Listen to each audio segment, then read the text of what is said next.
Cambridge English, IELTS 11, Tests 1 to 4. Published by Cambridge University Press and Cambridge English Language Assessment 2016. This recording is copyright. CD 2. Test 3. You will hear a number of different recordings, and you will have to answer questions on what you hear. There will be time for you to read the instructions and questions, and you will have a chance to check your work.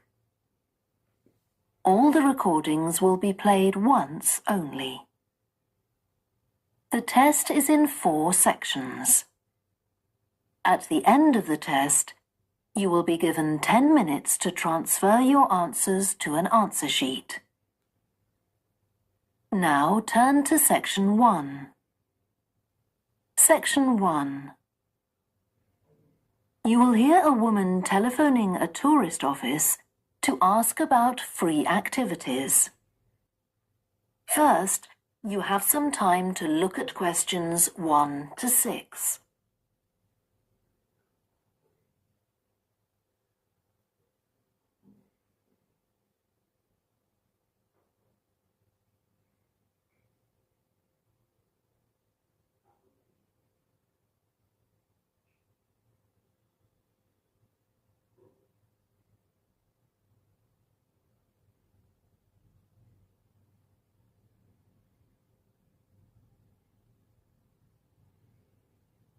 You will see that there is an example that has been done for you.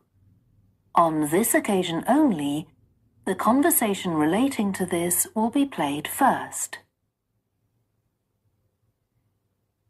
Good morning, this is Burnham Tourist Office, Martin speaking. Oh, hello. I saw a poster about free things to do in the area, and it said people should phone you for information. I'm coming to Burnham with my husband and 2 children for a few days on June the 27th, or possibly the 28th, and I'd like some ideas for things to do on the 29th. Yes, of course. The date that the woman wants information about is the 29th of June, so the letter C has been circled. Now we shall begin. You should answer the questions as you listen, because you will not hear the recording a second time. Listen carefully and answer questions 1 to 6. Good morning, this is Burnham Tourist Office, Martin speaking. Oh, hello. I saw a poster about free things to do in the area, and it said people should phone you for information. I'm coming to Burnham with my husband and 2 children for a few days on June the 27th, or possibly the 28th, and I'd like some ideas for things to do on the 29th. Yes, of course. Okay. Then let's start with a couple of events especially for children. The art gallery is holding an event called Family Welcome that day, when there are activities and trails to use throughout the gallery. That sounds interesting. What time does it start? The gallery opens at 10 and the Family Welcome event runs from 10:30 until 2 o'clock. The gallery stays open until 5, and several times during the day they're going to show a short film that the gallery has produced. It demonstrates how ceramics are made, and there'll be equipment and materials for children to have a go themselves. Last time they ran the event there was a film about painting, which went down very well with the children, and they're now working on one about sculpture. I like the sound of that. And what other events happen in Burnham? Well, do you all enjoy listening to music? Oh, yes. Well, there are several free concerts taking place at different times, 1 or 2 in the morning, the majority at lunchtime and a couple in the evening, and they range from pop music to Latin American. The Latin American could be fun. What time is that? It's being repeated several times in different places. They're performing in the Central Library at 1 o'clock, then at 4 it's in the City Museum, and in the evening at 7:30 there's a longer concert in the theatre. Right. I'll suggest that to the rest of the family. Something else you might be interested in is the boat race along the river. Oh, yes. Do tell me about that. The race starts at Offord Marina to the north of Burnham and goes as far as Summer Pool. The best place to watch it from is Charlesworth Bridge, though that does get rather crowded. And who's taking part? Well, local boat clubs, but the standard is very high. One of them came first in the West of England Regional Championship in May this year. It was the first time a team from Burnham has won. It means that next year they'll be representing the region in the National Championship. Before you hear the rest of the conversation, you have some time to look at questions 7 to 10.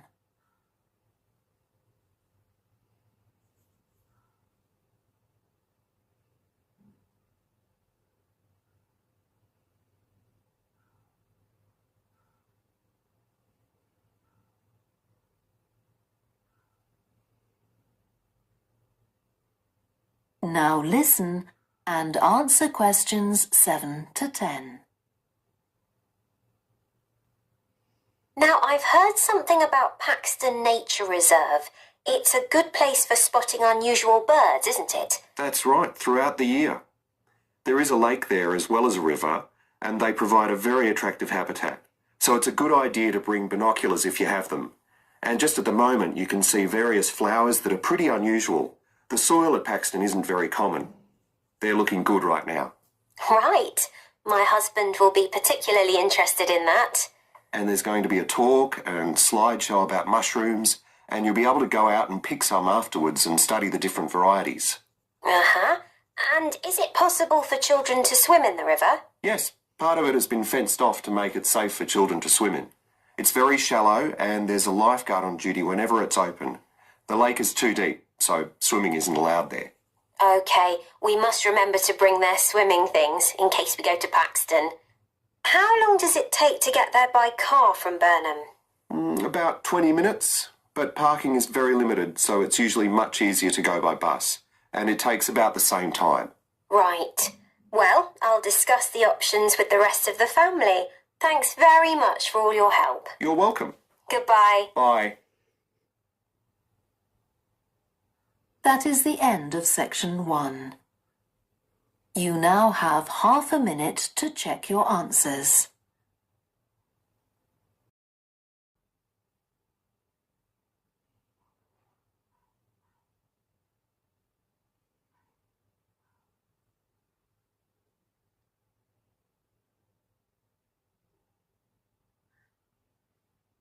Now turn to section 2. Section 2. You will hear a talk given by a woman called Shona Ferguson about changes in a town called Barford. First, you have some time to look at questions 11 to 15.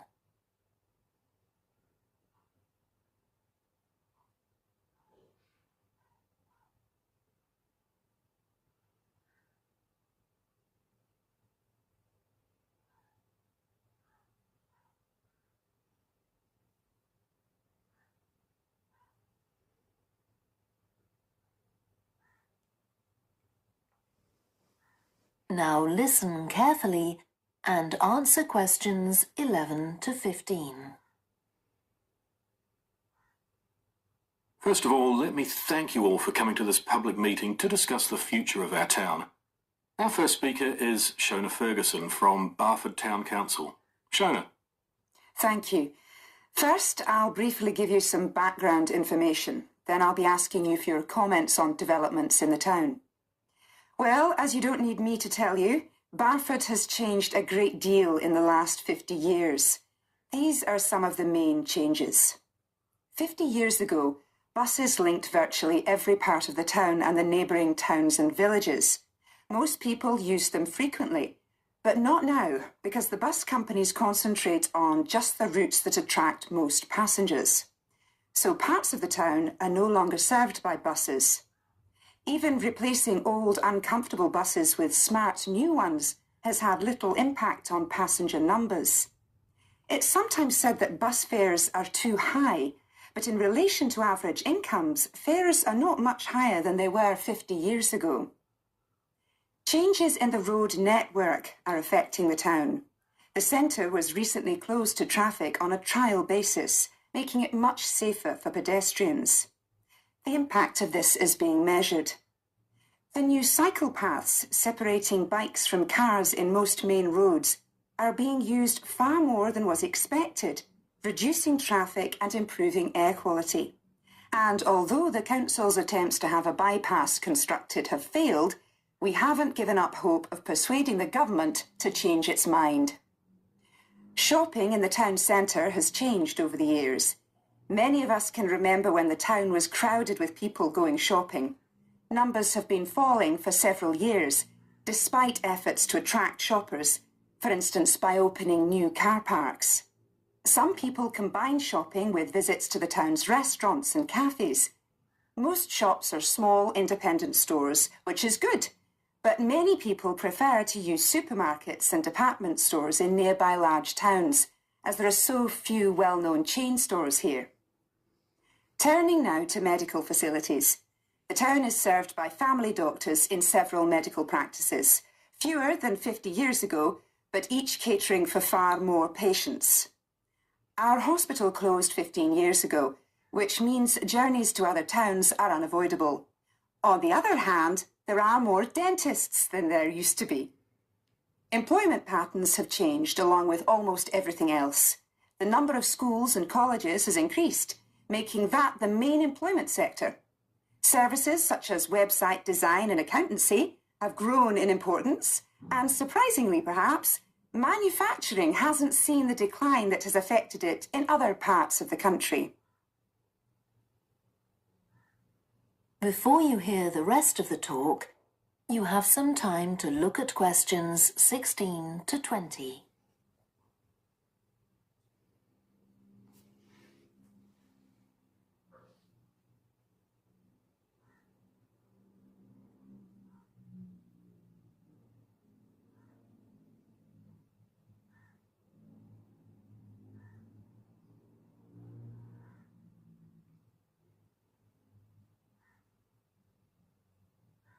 Now listen and answer questions 16 to 20.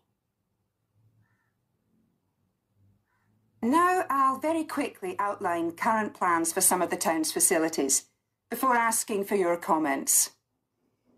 As you'll know if you regularly use the car park at the railway station, it's usually full.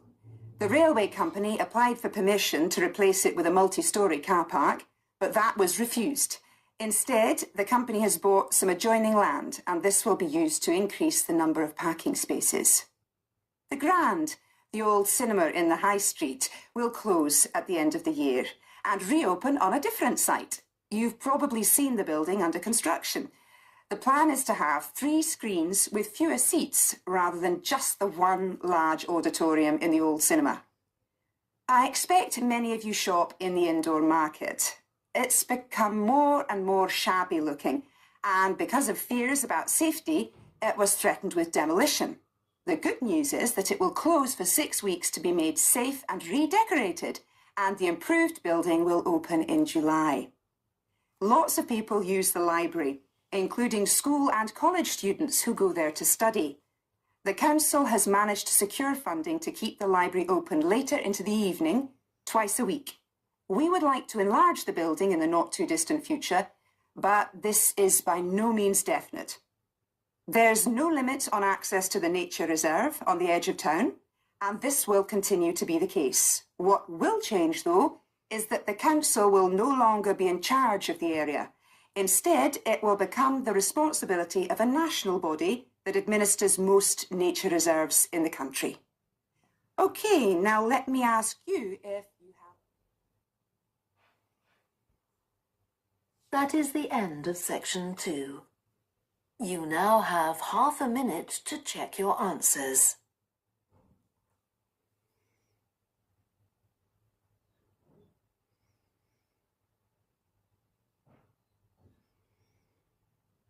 Now turn to section 3. Section 3. You will hear 2 students called Helen and Jeremy, who are studying creative writing, discussing a project for their course which involves writing and illustrating stories for children. First, you have some time to look at questions 21 to 26.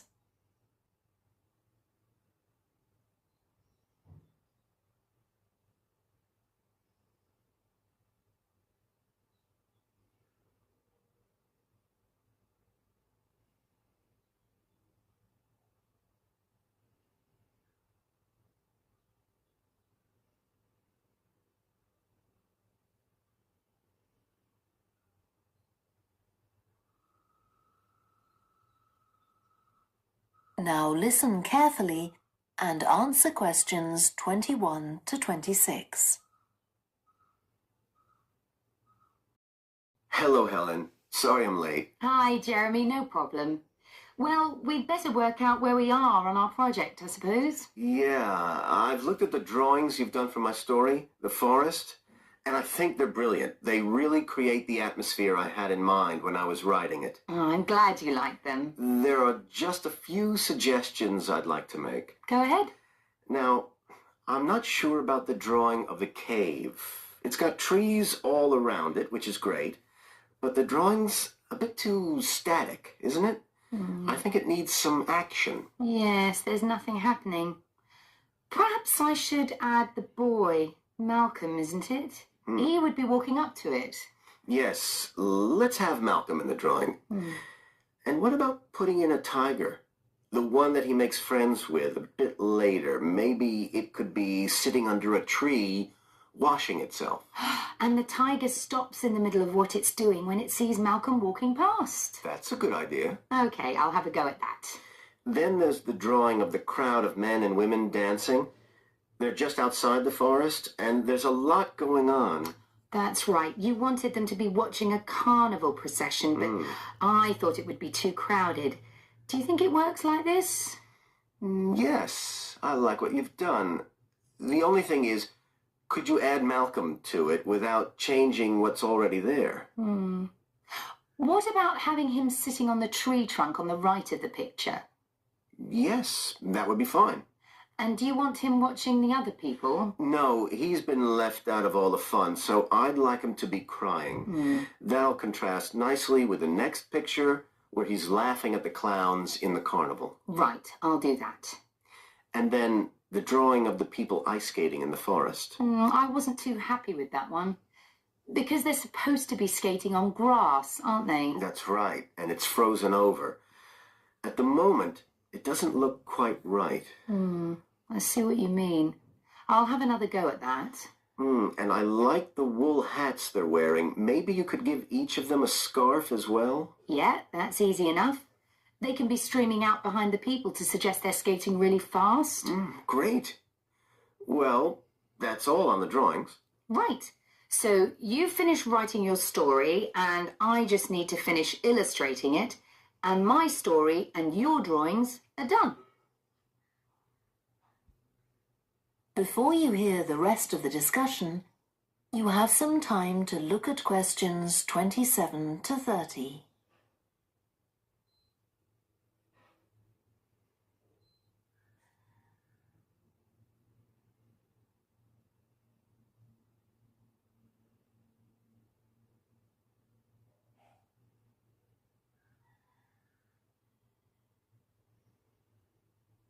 Now listen and answer questions 27 to 30. So the next thing is to decide what exactly we need to write about in the report that goes with the stories and how we're going to divide the work. Right, Helen. What do you think about including a section on how we planned the project as a whole, Jeremy? That's probably quite important. Yeah, well, you've had most of the good ideas so far. How do you feel about drafting something? Then we can go through it together and discuss it. Okay, that seems reasonable. And I could include something on how we came up with the ideas for our two stories, couldn't I? Well, I've started writing something about that, so why don't you do the same and we can include the two things? Right. So what about our interpretation of the stories? Do we need to write about what we think they show, like the value of helping other people or that sort of thing? That's going to come up later, isn't it? I think everyone in the class is going to read each other's stories and come up with their own interpretations, which we're going to discuss. Oh, I missed that. So it isn't going to be part of the report at all? No. But we need to write about the illustrations because they're an essential element of children's experience of reading the stories. It's probably easiest for you to write that section, as you know more about drawing than I do. Maybe, but I find it quite hard to write about. I'd be happier if you did it. Okay. So when do you think we can get this ready? That is the end of section 3. You now have half a minute to check your answers.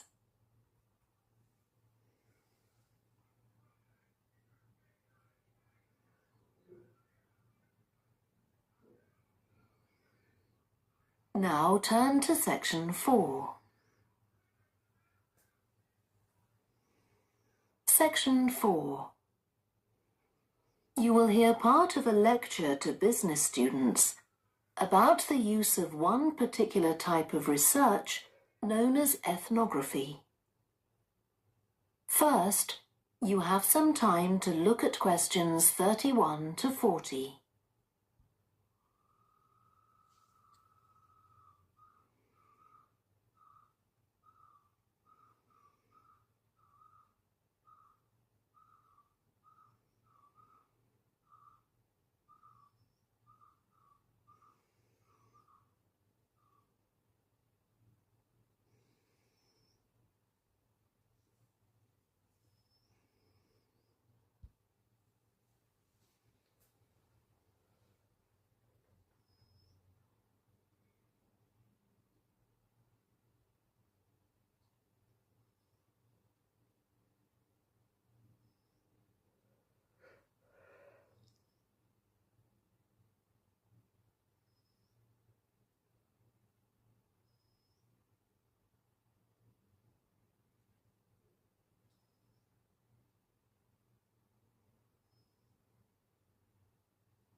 Now listen carefully and answer questions 31 to 40.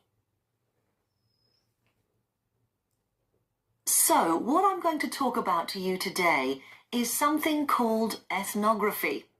This is a type of research aimed at exploring the way human cultures work.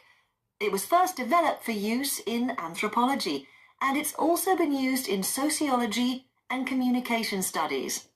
So, what's it got to do with business, you may ask? Well, businesses are finding that ethnography can offer them deeper insight into the possible needs of customers, either present or future, as well as providing valuable information about their attitudes towards existing products. And ethnography can also help companies to design new products or services that customers really want. Let's look at some examples of how ethnographic research works in business. One team of researchers did a project for a company manufacturing kitchen equipment. They watched how cooks used measuring cups to measure out things like sugar and flour. They saw that the cooks had to check and recheck the contents because although the measuring cups had numbers inside them, the cooks couldn't see these easily.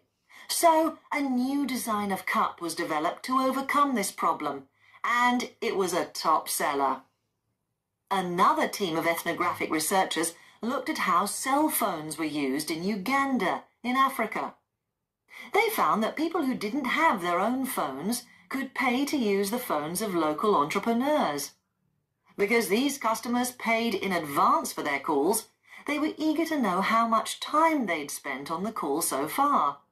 So the phone company designed phones for use globally with this added feature.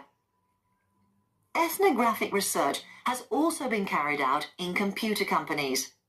In one company, IT systems administrators were observed for several weeks. It was found that a large amount of their work involved communicating with colleagues in order to solve problems, but that they didn't have a standard way of exchanging information from spreadsheets and so on. So the team came up with an idea for software that would help them to do this. In another piece of research, a team observed and talked to nurses working in hospitals. This led to the recognition that the nurses needed to access the computer records of their patients no matter where they were. This led to the development of a portable computer tablet that allowed the nurses to check records in locations throughout the hospital. Occasionally, research can be done even in environments where the researchers can't be present. For example, in one project done for an airline, respondents used their smartphones to record information during airline trips, in a study aiming at tracking the emotions of passengers during a flight.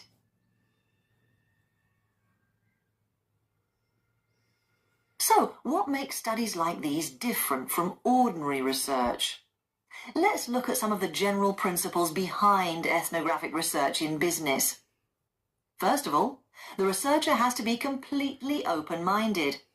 He or she hasn't thought up a hypothesis to be tested, as is the case in other types of research.